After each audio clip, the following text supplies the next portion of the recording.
اس کی بچی میں پہلے سے بال کی کمی ہے تو انہیں ٹینشن میں، رنگ کی کمی ہے تو باپ ٹینشن میں، ہائٹ کم ہے تو باپ ٹینشن میں، تعلیم کم ہے تو باپ ٹینشن میں ہے، غریبت کی وجہ سے باپ ٹینشن میں ہے۔ اب جیسے یہ بچے کے لوگ گئے، وہ بچی کو دیکھے تھے بولے ہاں اس کے اندر رنگ کم ہے، جتنا چاہے مانگو، بچی کا باپ دیتا۔ اب مانگ رہے ہیں، سولی بچی کو مانگ رہے ہیں، ہمارے کو 4 لاکھ روپے ہونا، ہمارے کو گاڑی ہونا، ہمارے کو یہ سامان ہونا، لمبی لسٹ بنا کے دے دیے۔ اب بچی کا باپ مجبور ہے میرے بھائی، 4 بچیاں بیٹھے ہوئے، باپ کہہ رہا ہے اگر نہیں دوں گا تو یہ رشتہ چلے گا، تو دوسرا آتا نہیں آتا نہیں معلوم، یا اگر آیا تو انہیں اس سے زیادہ منگا تو کیا کروں؟ باپ مجبوری میں بول رہا ہے کہ دینے کو تیار ہوں صاحب، سب ریڈی ہوں، انگیجمنٹ کریے، انگیجمنٹ ہوگا 1 سال کا ٹائم لیے۔ آپ بتاؤ میرے بھائی، جو باپ اپنی بچی کی شادی کے لیے پیدا ہونے سے لے کے 22 سال کی عمر کی ہو گئی بچی، 25 سال کی عمر کی ہو گئی، 25 سال میں جو باپ 2 لاکھ جمع نہیں کر رہا، انہیں 1 لاکھ میں 6 لاکھ، 1 سال میں 6 لاکھ کہاں سے لاتا؟ بچی بیٹھے بیٹھے گھر میں 25 سال کی ہو گئی، 25 سال میں جو باپ 2 لاکھ روپے جمع نہیں کرا، انگیجمنٹ کے بعد 1 سال کا ٹائم لیا، 6 مہینے کا ٹائم لیا، 6 مہینے میں 1 سال میں 6 لاکھ روپے کہاں سے لاتا؟ لاتا مگر مجبور ہے انہیں، لاتا کہاں سے لاتا؟ فائنانسر کے پاس سے۔ کس کے پاس سے؟ فائنانسر کے پاس جاتا، جا کے لے کے آتا۔ اور مجھے کہنے دو، ایک بچی کا باپ اگر شادی کرنے کے لیے فائنانسر کی سوڑیاں چڑھتا ہے تو بچی کے باپ کو جتنا عذاب ہوتا ہے، اس سے جوڑے کی رقم، اس سے گاڑی اور فرمائش کرنے والے شوہر کو اور اس کے ماں باپ کو اس کا ڈبل عذاب ہوتا ہے، کیونکہ ان کی ظلم و زیادتی نے اس بچی کے باپ کو ایک فائنانسر کی سوڑیاں چڑھنے پہ مجبور کر دیا ہے، ان کی گندی خواہشات نے اس بچی کے باپ کو گناہ کرنے پہ مجبور کر دیا ہے۔ فائنانسر کے پاس سے لایا، کتنے لایا؟ 3 لاکھ روپے لایا، لا کے 5%، 4%، 2% پہ 3 لاکھ روپے لایا، لا کے بچی کی شادی کر رہا، کھانا پکایا فائنانس کے پیسوں سے، سود کے پیسوں سے۔ نوجوانوں، میں کوئی رام کتھا کہانی نہیں سنا رہا ہوں، آج جو پریکٹیکل ہو رہا، اب رمضان کے بعد جو شادیاں ہونے والی ہے اس میں جو ہونے والا ہے وہ سنا رہا ہوں آپ کو۔ اب وہ بچی کا باپ فائنانس پہ پیسے لایا اور لا کے جو ہے کھانا کھلا رہا، سب کو کھانا کھلا رہا فائنانس کے پیسوں سے، سود کے پیسوں سے۔ ادھر سے دلہن کھائی نوالا، ادھر بیٹھ کے دولہا کھایا نوالا، دلہن کے پیٹ میں بھی حرام کا لقمہ گیا، دولہے کے پیٹ میں بھی حرام کا لقمہ گیا۔ رات میں جا کر دونوں ملے، صحبت کرے، حمل قائم ہوا، اس حمل سے 9 مہینے کے بعد بچہ پیدا ہوا۔ اور آپ کو ایک بات بتاتا ہوں، یہ جو مادہ منویہ جو نکلتی ہے شوہر سے، جو عورت میں منتقل ہوتی ہے، حمل قائم ہوتا ہے، فرمایا گیا اللہ نے یہ مادہ باڈی میں بنائے نہیں کرتے، یہ باڈی میں مادہ نہیں ہے، جب کا جب بنتی تب کا تب نکلتی، اسی وقت بنتی جب بندہ چاہتا ہے، اسی وقت نکلتی جب بندہ چاہتا ہے۔ تو بنی کیسا؟ گیا سو پیٹ میں نوالوں کے کھانے کی قوت سے بنتی، وہ مادہ منویہ 100% جو رات میں کھائے وہ کھانے سے اس کا اثر رہتا۔ اب 9 مہینے کے بعد وہ بچہ پیدا ہوا جس کے خون میں سود کا کھانا ملا ہوا ہے۔ اب 9 مہینے کے بعد بچہ پیدا ہوا، 4 سال، 6 سال، 8 سال کے بعد اپنا اصلی رنگ دکھانے لگا۔ کیا؟ بچپن میں ایسے کاما کر رہا جو جوان ہونے کے بعد غنڈے نہیں کرتے، ویسے کاما کر رہا۔ اب لا کے بولے ارے اتنا بھیانک ہو گیا، اتنا بھیانک ہوگا، اتنا بھیانک ہوگا۔ ہاں، حرام کا لقمہ کھانے والوں کے گھر حافظ قرآن پیدا نہیں ہوتا، عالم دین پیدا نہیں ہوتا، کوئی اللہ کا ولی پیدا نہیں ہوتا. بچی کے باپ کو سود خور کے پاس بھیجائے, سود کے پیسے منگا کے کھانا کھائے. اب جو پیدا ہوگا وہ ڈاکو ہی پیدا ہوتا ہے, وہ شریر النفس لوگ ہی پیدا ہوتے ہیں. اب جو پیدا ہوگا وہ قاتل پیدا ہوگا, باغی پیدا ہوگا, چوری کرنے والا پیدا ہوگا, جیل کو جانے والا پیدا ہوگا, ماں باپ کو مارنے والا پیدا ہوگا, لوگوں کے ساتھ ظلم و زیادتی کرنے والا پیدا ہوگا. زندگی کی نیکی اور بدی پر لقموں کا بہت بڑا اثر رہتا دوستو. زندگی کی نیکی اور بدی پر ماں باپ کی غذا کا بھی اثر رہتا, بڑوں کے عمل اور کردار کا بھی اثر رہتا. آج ہماری نسلیں تباہ ہونے کی سب سے بڑی وجہ یہ ہے. اب میں آپ سے ایک سوال کرنا چاہتا ہوں, حق اور ایمان سے بتاؤ, کون سا ایسا شخص ہے جو چاہتا ہے اس کے پیٹ سے ایسی اولاد پیدا ہو جو جہنم کا کندا بنے؟ کون چاہتے ہیں بھائی ایسا؟ کوئی چاہتے ہیں؟ ذرا بولیں بھائی, کوئی چاہتے ہیں؟ نہیں چاہتے. ہر کوئی یہ چاہتا ہے نا بھائی کہ ہم بھی نیک بنے, ہماری اولاد بھی نیک بنے, ہم بھی اچھے بنے, ہماری اولاد بھی اچھی بنے.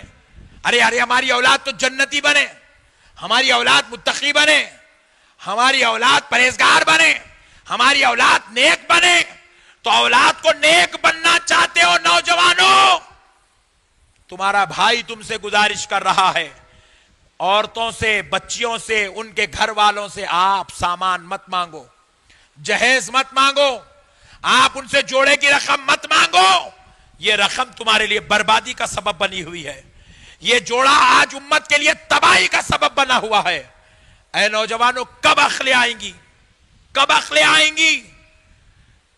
اگر آپ کی ماں, کیونکہ میں نے اس سے پہلے کئی نوجوانوں کو دیکھا ہے, میری بات سننے کے بعد بچہ گھر میں جا کے بول دیا امی جوڑے کی رقم لینا نہیں ہے آپ کو. اماں بولے تو گھر میں نہیں رہنا, نکل. میں آپ سے پوچھ رہا ہوں, آپ دوزخ میں گئے تو امی بچانے آتے؟ آپ کی اولاد کے اندر اگر وہ نعوذ باللہ وہ گندا لقمہ مل گیا, اس کے خون میں اس کی تاثیر آ گئی, اب ماں کچھ کر سکتی ہے؟ اگر آپ کی والدہ اگر جوڑے کی رقم مانگ رہی تو آپ والدہ کو بول دو میں شادی نہیں کر لیتا, نہیں کر لیتا میں شادی, میرے کو ہونا ہی نہیں ہے گندی شادی جس سے میری امت, میرے آقا کی امت برباد ہو رہی ہے, تباہ ہو رہے میرے بھائی. ارے میرے بھائی, میں نے تو یہاں تک سنا ہے, یہاں تک سنا ہے, میں نے دیکھا تو نہیں ہے, سنا ہے کہ آج ہمارے معاشرے کی بیٹیاں, ہمارے مسلمان بیٹیاں, یہ شادیوں کے خرچے اتنے زیادہ ہو گئے, 6 لاکھ 8 لاکھ 10 لاکھ 12 لاکھ 15 لاکھ, کہاں سے لائیں گے اتنا خرچہ؟ آٹو چلانے والا باپ 12 لاکھ کہاں سے لاتا جی؟ کار ڈرائیونگ کرنے والا باپ 8 لاکھ کہاں سے لاتا میرے بھائی؟ گھر میں 4 بچیاں بیٹھے ہوئے, 10 لاکھ کے 40 لاکھ کے شادیاں کہاں سے کرتا باپ؟ کیا کر رہی ہیں آج کی بچیاں؟ مجبور ہو کر نعوذ باللہ فاحشہ کا کاروبار کر رہی ہیں, فاحشہ بن جا رہی بچیاں. 30 سال ہو گئے, 35 سال ہو گئے, 40 سال ہو گئے, شادی نہیں ہو رہی بچیوں کی, فاحشہ بن گئے, اپنے نفس کو نہیں سنبھال کے برے کاموں میں لگ گئے. اور میں گواہ ہوں, اللہ کے گھر بیٹھ کے بول رہا ہوں آپ کو, میں گواہ ہوں, میں نے اپنے کانوں سے سنا, میں نے ان لوگوں سے ملا جن کے گھر یہ واقعہ ہوا. کیا ماں باپ کا نے پیسے نہیں ہیں بیٹی کی شادی کرنے, جتنے رشتے آ رہے ہیں ماں باپ ان کو ارے دیکھو ماں بچی اچھی ہے کر لو, مگر ہم دے نہیں سکتے, ہم دے نہیں سکتے, ہماری اتنی استطاعت نہیں ہے, ہماری اتنی استطاعت نہیں ہے, نہیں کرے. ہماری مائیں, ہماری بہنیں, ہماری بیٹیاں, ہماری بہویں جب بچیوں کو دیکھنے کا اتنا دینا اتنا دینا اتنا دینا اتنا دینا اتنا دینا اتنا دینا فرمائش رکھے, بچی کے روزانہ آ رہے لوگ دیکھ رہے جا رہے, شرمسار ہو گئی بچی. آپ, میں ملا سو بول رہا ہوں میں آپ کو, میں جو دیکھا, میں جو ملا وہ بتا رہا ہوں. وہ بچی مجبور ہو کے غیر مسلم کے ساتھ بھاگ گئی, اس کے کالج فرینڈ کے ساتھ بھاگ گئی, انہیں غیر مسلم کے ساتھ. آج بھی مسلمان انہیں ہیں, اس کا شوہر ہندو ہے, آج لیلۃ القدر میں بول رہا ہوں, اس کا شوہر ہندو ہے, انہیں مسلمان ہے, انہیں زندگی گزار رہی اس کے ساتھ. اس کے ماں باپ پیروں میں سر رکھ دیے، بیٹی ایسا مت کر، پورے معاشرے میں نام بدنام ہو جائے گا. اور آپ یقین مانیے وہ لڑکی کوئی اور محلے کی نہیں، ہمارے یوسف گڑے کی ہے. میں ملا اس کے ماں باپ سے، میرے پاس آئے تھے اس کے ماں باپ. کیا کرے مولانا، پیر میں سر رکھ دیا باپ، بیٹی اللہ کے واسطے یہ کام مت کر. انہیں بولی ابا آپ دیکھیں نا، اتنے لوگ آ کے دیکھ کے گئے، میرے کو کوئی کرنے تیار نہیں ہے. اب میرے کو کب تک تم لوگوں کے سامنے نمائش بناتے؟ انہیں میرے کو چاہتا، میں تمہارے خاطر کبھی اس کے قریب نہیں گئی، کبھی اس سے بات نہیں کری، مگر اب میرے ساتھ اتنی ذلت ہو رہی ہے اور لوگ اتنے پیسے مانگ رہے، میں مجبور ہوں ابا مجھے جانے دو. آج بھی نہیں آئی صاحب، ایک بیٹا پیدا ہو گیا اس کو، اب ہندو کا بیٹا پیدا ہو گیا مسلمان بچی سے. اے نوجوانوں، اب تو کم سے کم اپنے ہوش سنبھالو. میں اللہ کے گھر بیٹھ کے بول رہا ہوں آپ کو. یہ واقعہ یوسف گڑے کا ہے میرے بھائی، یہ کوئی اور جگہ کی بات نہیں کر رہا ہوں آپ سے. میں آپ سے گزارش کر رہا ہوں میرے نوجوانوں، اللہ کے واسطے یہ جہیز مت مانگو. مانگیں گے؟ مانگیں گے نہیں. آپ ایمانداری سے بولو. قاضی صاحب کھڑے ہو کے بولتے ان نکاح من سنتی، نکاح میری سنت ہے، نکاح سرکار کی سنت ہے. کس کی سنت ہے نکاح؟ ذرا زور سے بولو، ذرا زور سے بولو. اجی سرکار کی سنت میں جا رہے یارو، باجا بجا لیتے ہوئے جاتے یارو. ذرا سوچو میرے بھائی، کئی کو اپنے آقا کو رسوا کر رہے میرے بھائی. اتنے بڑے پیغمبر کی امت میں پیدا ہو گئے، جب سے اب اتنے بڑے عالم سے آپ سنیں سرکار کے صدقے میں ہمارے اوپر کتنا رحم ہوا، کتنا فضل ہوا. اللہ چاہا ہم ولی بن جائیں، اس لیے اللہ ایمان تو دے دیا، ولی بنانے رمضان دے دیا. وہ خدا ہم سے اتنا پیار کر رہا، پھر ہم لوگ کتنے گندے ہیں یارو. ارے میرے بھائی توبہ کرو میرے بھائی. نکاح میں یارو باجا بجاتے جاتے سرکار کی سنت ادا کرنے جا رہے، نہیں شیطان کا طریقے پہ عمل کرنے جا رہے. ارے میرے بھائی ہماری زندگی کی وہ ایک ابتدا ہے میرے بھائی، وہاں سے ہماری نسلیں چلیں گی، خاندان بنے گا، وہاں سے ہماری آبادی ہوگی. ہم اس کے بعد باپ بنیں گے، دادا بنیں گے، پردادا بنیں گے، سکڑ دادا چکڑ دادا بنیں گے، ہماری نسلیں چلے گی. ارے یہ منحوس عمل ہمارا ہمارے پورے خاندان کو برباد کر رہا ہے. کتنی بری بات ہے میرے بھائی. ارے آپ اپنی بیٹی کو بھی دے رہے نکاح میں تو شرط لگا دو، میں آپ کو بیٹی اس شرط پر دوں گا کہ اگر آپ باجے کے ساتھ آئیں گے میں بچی کو لاتا ہی نہیں. بولو آپ شادی خانے کو نکل جا، چل، تیرے جیسے منحوس کی مجھے ضرورت ہی نہیں ہے.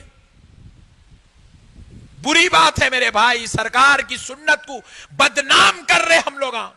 ابھی آپ ہمارے ابراہیم جنیدی سے سنیں، انہوں کیا بولے؟ سرکار کی ایک سنت زندہ کرے 100 شہیدوں کا ثواب ہے. پھر دوستو میرے آقا کی سنت ادا کرنے جا رہے ہو بینڈ باجا لے کر، سرکار کی سنت ادا کرنے ایک عورت کو بیوی بنا کے گھر لا رہے ہو، ناچتے ہوئے، گاتے ہوئے، بینڈ باجا بجاتے ہوئے. اب بتاؤ میرے بھائی کیا اللہ کی رحمت آئے گی؟ نہیں آئے گی. اسی لیے ہمارا رب ہم سے ناراض ہے یارو،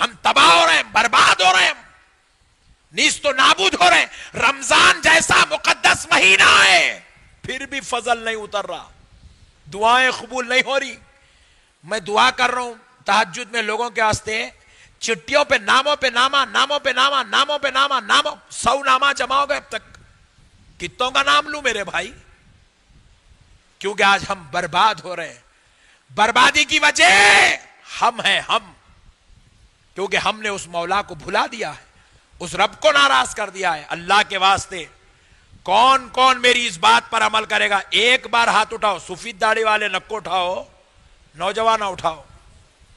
سبحان اللہ، سبحان اللہ، سبحان اللہ. چھوڑ دو. اگر تم چاہتے ہو نا تمہارا نبی محشر میں چن کے بلائے، ادھرا میں تے کو جنت میں لکھ جاتا ہوں، ادھرا میں تے کو جنت میں لکھ جاتا ہوں، ادھرا میں تے کو جنت میں لکھ جاتا ہوں. بس ایک کام کرو دوستو، غریب کی بچی کو کر کے لا لو، کچھ بھی نکو بولو. خدا کی قسم اللہ کے گھر بیٹھ کے تمہارا بھائی بول رہا، تم ایک غریب کی بچی کو فری میں کر کے لا لو میرے بھائی، مت مانگو اس سے. اس کو بول دو ارے میرے کو کھانا بھی نہیں چاہیے رے بھائی تیری بچی دے دے بس. اللہ کی عزت و جلال کی قسم عبد المنان صاحب گواہ ہے, وہ بچی کے قدم سے تمہارے گھر میں دولت نہیں آئی, میرا گریباں پکڑ لو آپ.